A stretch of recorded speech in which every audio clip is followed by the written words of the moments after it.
മധ്യ കേരളത്തിൽ ശക്തമായ മഴ തുടരുകയാണ്. കോട്ടയം ജില്ലയിൽ രാത്രി മുതൽ മഴ ശക്തമായതോടെ മീനച്ചിലാറ്റിൽ ജലനിരപ്പ് ഉയരുന്നു. കോട്ടയം കുമരകം വൈക്കം റോഡിൽ പലയിടങ്ങളിലും വെള്ളം കയറി.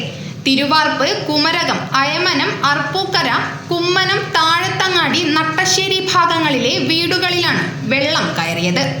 കോട്ടയം, ഇടുക്കി, എറണാകുളം ജില്ലകളിൽ ഞായറാഴ്ച അർദ്ധരാത്രിയും തിങ്കളാഴ്ച പുലർച്ചെയുമായി ശക്തമായ മഴയ്ക്കും കാറ്റിനും സാധ്യതയെന്ന് നേരത്തെ മുന്നറിയിപ്പ് ലഭിച്ചിരുന്നു.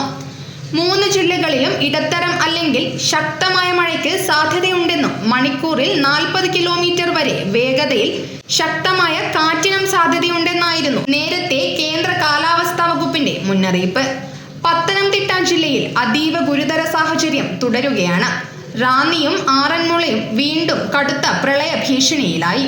പമ്പയുടെ കരകളിൽ ഭീതിതമായ സാഹചര്യം തുടരുകയാണ്. മൂഴിയാർ ഡാം ഏത് സമയത്തും തുറക്കുമെന്നാണ് അധികൃതരുടെ മുന്നറിയിപ്പ്. കൊല്ലത്തു നിന്ന് കൂടുതൽ മത്സ്യബോട്ടുകൾ പത്തനംതിട്ടയിലേക്ക് തിരിച്ചു. ശബരിമലയിലേക്ക് ഇന്ന് ഭക്തരെ കടത്തിവിടില്ല. അപ്പർ കുട്ടനാട് വെള്ളത്തിൽ മുങ്ങി. കുറ്റൂർ, പെരിങ്ങര, നെടുമ്പ്ര, നിരണം, കടപ്ര, തിരുവല്ല നഗരസഭയിലെ താഴ്ന്ന പ്രദേശങ്ങൾ മുങ്ങി. 100 കണക്കിന് വീടുകൾ ഒറ്റപ്പെട്ട നിലയിലാണ്. ഇന്നലെ രാത്രി നിർത്താതെ പെയ്ത കനത്ത മഴയെ തുടർന്ന് മേഖലയിലെ നിരവധി കുടുംബങ്ങളെ ക്യാമ്പുകളിലേക്ക് മാറ്റി. ജനങ്ങൾ മാറി താമസിക്കണമെന്ന മുന്നറിയിപ്പ് കോഴഞ്ചേരിയടക്കം മേഖലകളിൽ നൽകുകയാണ്. മഴ ശക്തമായി തുടരുന്നതിനാൽ പമ്പയിൽ ജലനിരപ്പ് ഉയരുകയാണ്.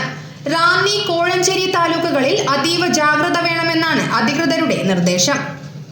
കൂടുതൽ സ്ഥലങ്ങളിൽ നിന്ന് ആളുകളെ സുരക്ഷിതമായ സ്ഥലങ്ങളിലേക്ക് മാറ്റുന്നുണ്ട്. മന്ത്രിയുടെ നേതൃത്വത്തിൽ യോഗം ചേരുകയാണ്. മൂഴിയാർ ഡാം ഉടൻ തുറക്കുമെന്ന് പ്രദേശവാസികൾക്ക് മുന്നറിയിപ്പ് നൽകി. മൂഴിയാർ ഡാമിന്റെ വൃഷ്ടി പ്രദേശത്തെ ശക്തമായ മഴയെ തുടർന്ന് ഡാമിലെ ജലനിരപ്പ് റെഡ് അലർട്ട് ലെവലായ 190 മീറ്റർ എത്തിയിട്ടുണ്ട്. ജലനിരപ്പ് പരമാവധി നിലയായ 192.63 മീറ്റർ എത്തിയാൽ ഡാമിന്റെ ഷട്ടറുകൾ ഉയർത്തി ജലം കക്കാട്ടാറിലേക്ക് ഒഴുക്കിവിടും.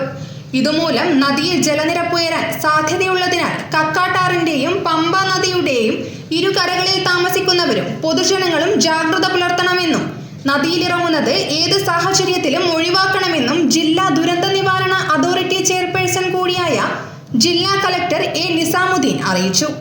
ഇടുക്കിയിൽ മഴ ശക്തമായി തുടരുന്ന സാഹചര്യത്തിൽ മലങ്കര ഡാമിന്റെ ഷട്ടറുകൾ കൂടുതൽ ഉയർത്തും. കൂടുതൽ വെള്ളമൊഴുക്കി വിടുന്ന സാഹചര്യത്തിൽ തൊടുപുഴ, മൂവാറ്റുപുഴ ആറുകളുടെ തീരത്ത് ജാഗ്രതാ നിർദ്ദേശം നൽകി. 1.5 മീറ്റർ വരെയാണ് ഘട്ടം ഘട്ടമായി ഷട്ടറുകൾ ഉയർത്തുക. തൊടുപുഴയാറിൽ ജലനിരപ്പ് ഉയർന്നതോടെ മൂവാറ്റുപുഴയിലും ജാഗ്രതാ നിർദ്ദേശം നൽകി.